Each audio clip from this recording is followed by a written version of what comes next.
Do you know how to feel okay being alone? In this video, I'm going to help you answer that question for yourself. And stick around, because later on in this video, I'm going to share my experiences of loneliness and how I overcame it. Coming up.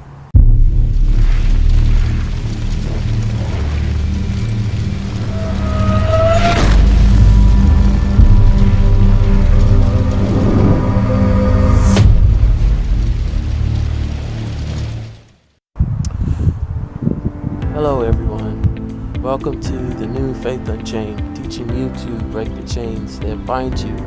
And if you haven't already, please go ahead and click that subscribe button, like this video, and share this content with anyone and everyone you know, as each like, subscribe, and share helps us to continue to grow our channel and gets our message out there to all who are willing to listen. And again, I'd like to thank each and every one of you for subscribing, and welcome to the new Faith Unchained. Now, it's no doubt that at least some point in our lives, each and every one of us have known what loneliness feels like, or the feeling of being alone, what it feels like. And a lot of the times, a lot of the problems that I see is very few people know how to handle times like these, because they weren't taught. It's usually times like these when we have problems that we learn where we are in our faith. We learn who it is that we place our trust in, and why or what is in our life that has gotten us to the point we are at now. Yet, many people, they don't like being in situations like this. They don't like when problems come around. They don't like when, they're alone, because they mistake it for being bad rather than good. And I say that to say this, because we as humans, we don't like going through problems. And whenever we do go through problems and we don't get a response immediately, we get down, we get discouraged, we lose our faith, and we lose our trust. And the first two questions that come to mind whenever we have problems is, why me? And the second, Lord, can you get me out of this? We want to take the easy road.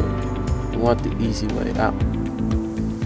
And when we're talking about loneliness or being alone, first off, loneliness is an emotion. And what I had to learn the hard way about emotions is that you can't trust them. And I say that because when we think about what an emotion is, just to give you a visual, emotions are like wavelengths. They're always going up and down, up and down, up and down. They're always changing. They're never the same. So one moment you could be happy, the next you can be sad, and in another moment you're pissed off, and then happy again. So emotions are not trustworthy. And Satan, the way he works, he knows this. Because what we do as humans, as people that are affected by sin, is we hold on to feelings and emotions, especially the negative ones. We hold on to it and we harbor it. And when we do that, it causes us to develop feelings of bitterness, anger, resentfulness, and hate. And first, it might start off internally, but eventually you might not mean it to, but it starts to become external. It starts to affect anyone that is around you, and they start to be able to see it. And Satan knows this. He knows that you are your own worst enemy. So he knows that it's not going to be a physical fight between you and him, because that's a fight that you would lose anyway. But he knows that the battle is up here. The battle is mental. That's where the battlefield is. So he knows that if he can affect that, then he can affect the outcome, right? Everything we do in life first starts with a thought. Everything. And most of the time, all he has to do is just plant a seed of doubt in that thought. That's all he has to do. Now, in my little hiatus that I took, I had to take some time to myself, and I devoted myself to doing some reading, not only to just read, but to further my knowledge and understanding of things. And one of the books that I devoted some time to reading is called Act Like a Lamb, Sail Like a Lion. And while I was reading that, I was getting a deeper understanding for how it is Satan operates. And I say that to go with this. So Satan, I was reading and I was like, Satan's a master salesman. This sounds an awful lot like what he would do. And he's a roaring lion, but he appears gentle like a lamb. And a customer, right? When they're out on their hunt for whatever product or service it is that they're looking for, they don't want to be made to feel as if they're the prey. So Satan's smart, and this is how he operates. Watch this. So he knows that the customer, they want to feel as if they're in the spotlight. They don't want to be outshined by the person who's doing the sale. Right? They want to feel in control of the entire situation, and that's exactly how he's going to make you feel. And it's just the way he operates, like a salesman, and how he knows that he's got you, right? Any good salesman knows that you don't tell somebody something, you get them to say it. So he knows that if he's just straight telling you about his product, right? So any professional salesman knows this. You don't talk. I mean, quiet is going to be your best friend. And I say that to say this, because if you're talking, that means you're not listening. So you miss out on what the actual needs are for that particular customer. A good salesman is quiet. And not only that, he's taking notes, listening to the needs of the client. So every question or everything that client is saying, it's narrowing down exactly what the client is looking for. It's helping him to zero in on what the need of that client actually is. And then he asks questions to either lead that question to lead that customer, to further invest in their product. So he knows that if he just tells you, then there's a possibility that you can doubt him. Why? Because you ever have a salesman try to sell something to you, and then they're just talking, telling you all about the product or service, and then they say something that turns you off, something that you didn't even know, and then all of a sudden, yeah, I didn't even know that. You probably shouldn't have said that, dude. And they just talked you out of the sale. That's a bad salesman. A good salesman knows that if you say it, then it must be true. Meaning, he already knows your thoughts. He already knows them. Because a client comes in already with a preconceived notion of that product or service, or they have a set list of questions that they already want to know about this product. They just want to make sure that it works. So how he operates, you already have a preconceived notion of your own version of truth, right? So I mentioned earlier how whenever we ask God for something and he doesn't respond immediately, how it is that we get, right? Well, God must not care about me. God must not love me. God isn't listening to me. You start to have those feelings of doubt in your mind. So he already knows this. He already knows that you're already saying and have these negative thoughts going on in your mind. And he just plays off of it. So he takes the truth as you perceive it and turns it into a perversion. I will say this.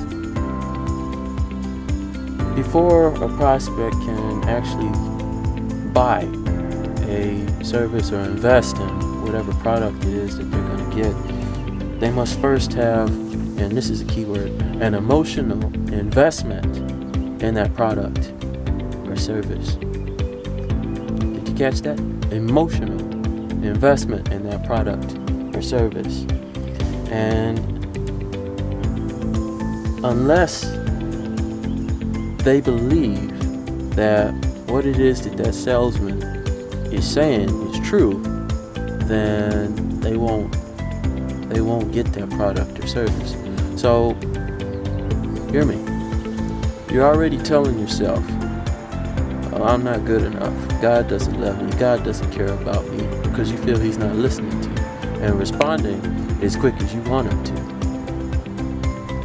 And then all Satan has to do is just open that door of opportunity. It's open, but you make the choice to walk through. So you've already painted that picture for yourself, and he comes along. You're right, God doesn't love you. God doesn't care about you. He's just repeating back what you're already saying. Thus, you get to questioning God, and you doubt his will and purpose for your life. And that's how you know that he's got you.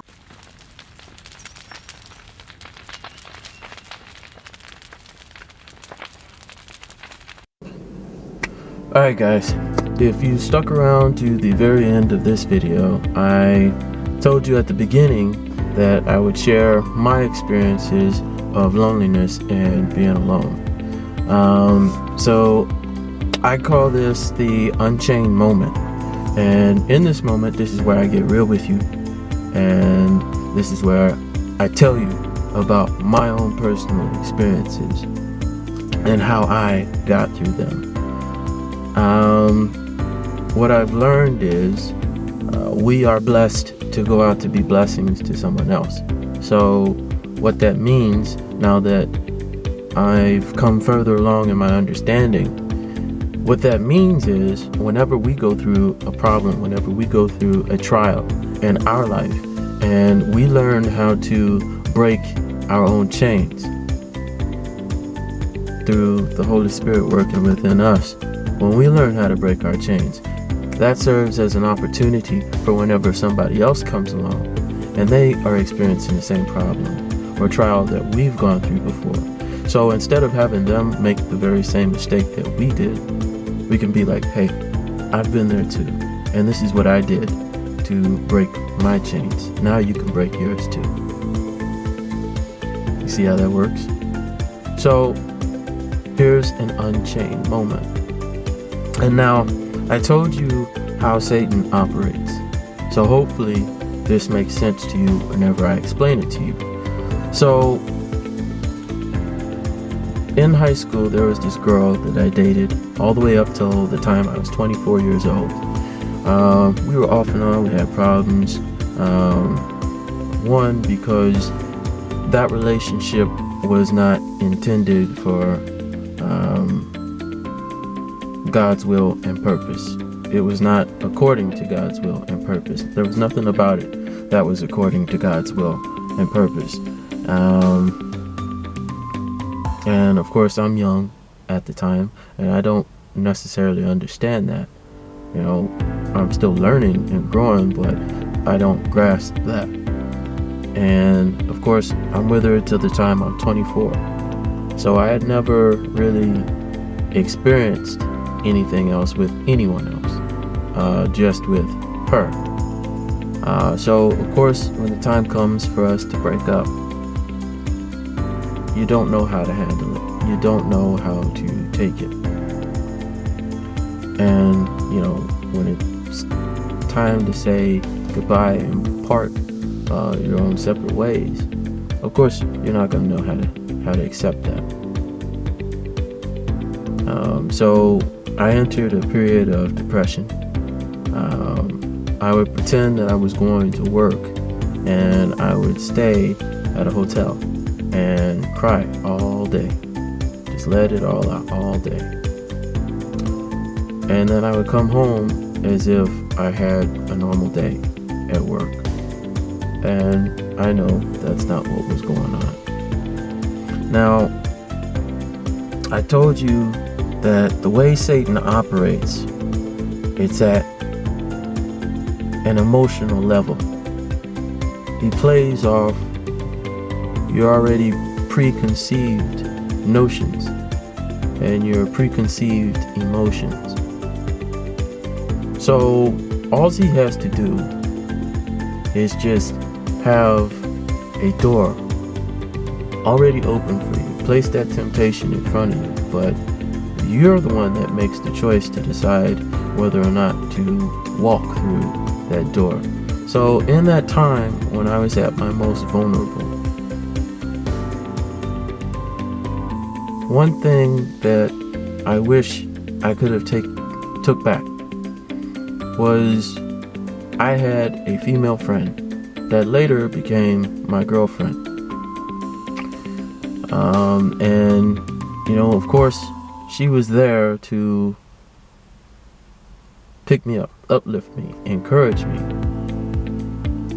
That's all well and good, but when a time you're at your most vulnerable like that, it can serve as a bigger problem, a bigger issue. One, because you never learned how to appreciate that time of being alone and by yourself. You're always used to having somebody right there, having somebody hold your hand, having somebody text you or call you all throughout your day, or, you know, having somebody to tell you that they love you. So you never got accustomed to not having that. Number two, you never learned anything about yourself. You never learned how to take those problems that existed within that previous relationship, work on them, mend them, and not bring them into your next relationship. You never learn that. And you're only going to end up with the same result that you had from the last time, because you never learned how to fix it. You never learned anything about what your wants, needs, or desires are. You never learned anything about that. You never learned to ask questions that you didn't ask in the last relationship. You might have known general questions to ask in the interviewing process, but you didn't ask the more in-depth questions that needed to be answered, because later on down the road, you come to find that that person isn't who they said they were. So you run back into the same issue. So Satan placates off of that emotion, because number one, whenever you go through something like that, your first thought is to get back at that person and to make them jealous. That's your first thought. She doesn't love you. She never loved you. She never cared about you. She never wanted you. She just threw you away like you were a piece of trash. Okay, yeah, I'll show her. I'll show her that I can live a life happier than what I had with her. I show her that I can find the one that I'm supposed to be with. That's what ends up happening.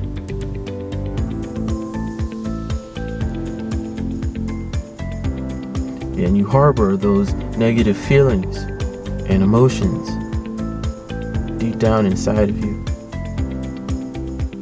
They stay there, and you hold that bitterness, anger, resentfulness in here. It stays there. And boom, you're right back in the same predicament. One, because you harbor these negative feelings, you harbor these negative emotions, you're already telling yourself that you're worthless. You don't mean anything. You don't want to go through something like that again. You're already telling yourself stuff like that. You're already planting seeds of doubt. And of course, Satan's only adding fuel to the fire.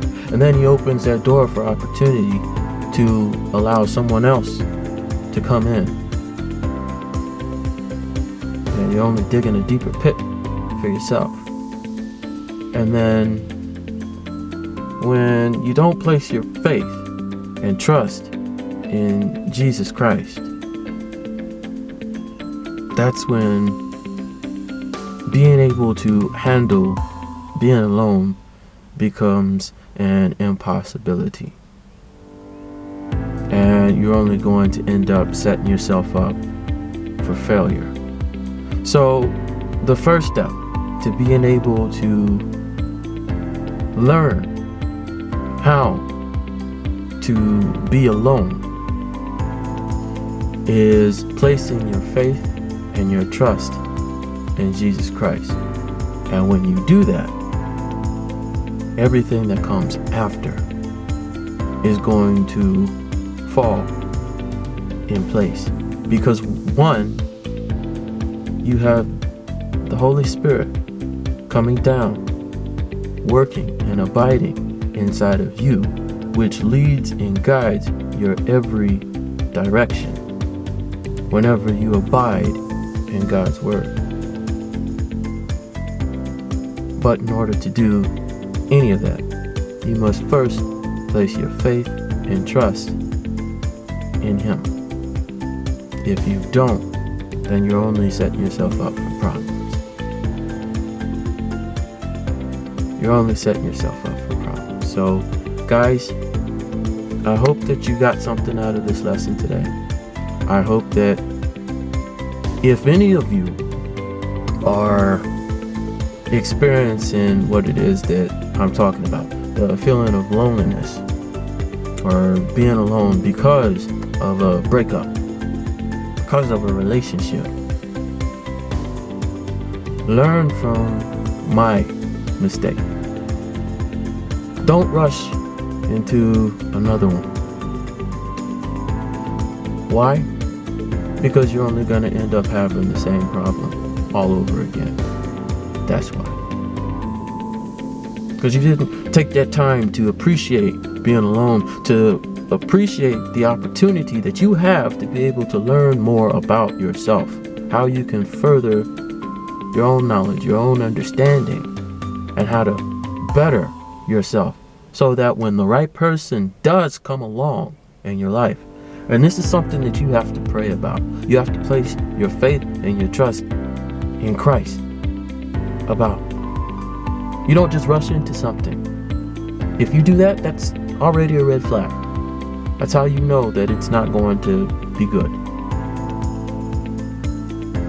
If you didn't pray about it, how are you going to know God's will and purpose for your life? If you didn't abide in His word about it, how are you going to know God's will and purpose for your life?